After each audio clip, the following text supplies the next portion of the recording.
Liberals suggested dropping the tax by a point or two or exempting items such as bicycles.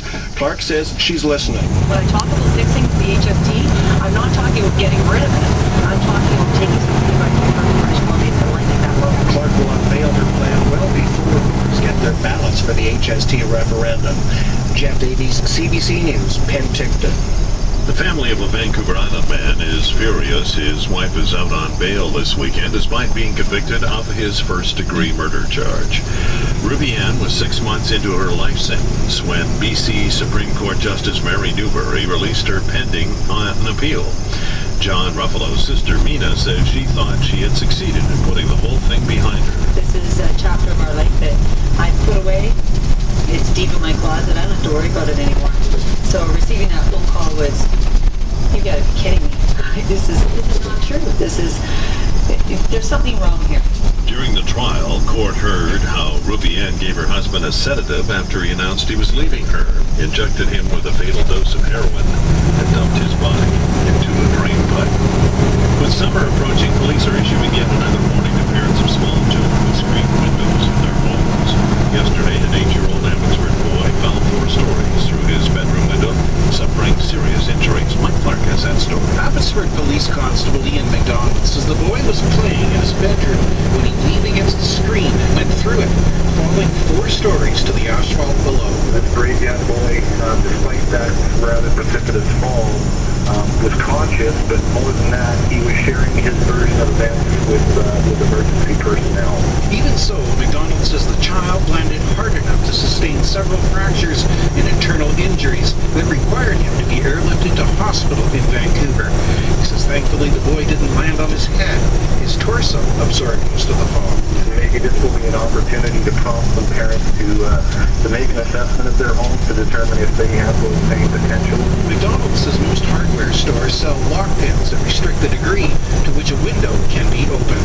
Mike Clark, CBC News, Vancouver. The sun is shining over southern Manitoba as officials say floodwaters from the breached Assiniboine River may not spread as far as they initially feared. Excavators cut a hole in a key dike yesterday to reduce the impact of the surging waters. And over the next few days, water spewing from the Mississippi River floodgate will crawl through the swamps of Louisiana's Cajun country, chasing people and animals to higher ground. Floodgate was opened yesterday for the first time in nearly 4 decades. Finally, it's game day. All eyes are on the Sedins going into this afternoon's third-round opener against the San Jose Sharks. Despite their large minus rating, Coach Alain Vigneault says he still has confidence in the Twins. Daniel Sedin has 10 points in the playoffs. He's looking forward to a fresh start in this series. We've never been this far, a lot of us in this group, and it's going to be a lot of fun. You got to enjoy this situation and just relax and play the game. It's still only hockey. Sharks and Canucks have never met in the playoffs. CBC Television begins its coverage at 4:30 Pacific Time. The game starts just after 5 o'clock. That's CBC News from Vancouver. More news in an hour on CBC Radio 1 or anytime at cbc.ca/BC. Well, no immediate relief in sight from the rain along the south coast today and tomorrow, with highs below seasonal normals at 13 degrees. Mix of sunny cloud in the southern interior, highs 19 and 23, increasing cloudiness overnight, some showers Monday. Sunny today for the north coast, high of 16, showers Monday. Another nice day for the central interior and the east region, highs in the mid-20s.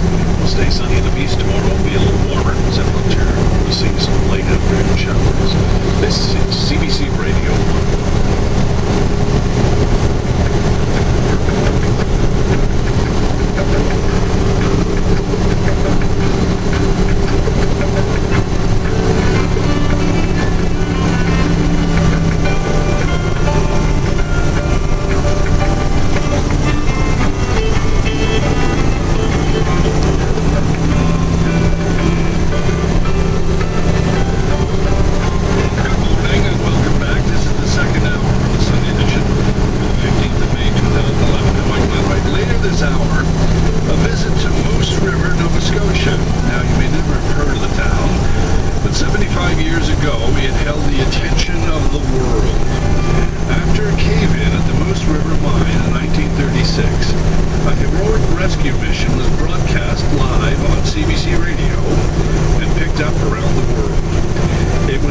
Such live news broadcast ever. and it's being commemorated by the few people who still live there. But before we get to that, the strange case of Linda Gibbons.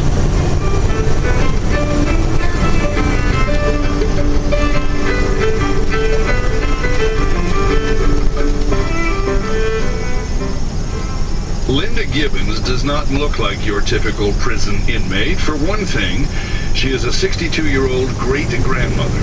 She is barely 5 feet tall, wears oversized glasses, and keeps her silver-gray hair cut short. She leads prayer sessions and offers counseling to her fellow inmates at the Vanier Centre for Women in Milton, Ontario, outside Toronto.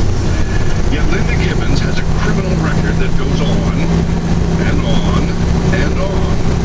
More than 20 arrests in 1994, more than 9 years behind bars for her crimes. She refuses to obey a court order banning protesters and activists from within 60 feet of several Toronto abortion clinics. Ms. Gibbons calls her work outside the Scott Clinic in downtown Toronto sidewalk counseling.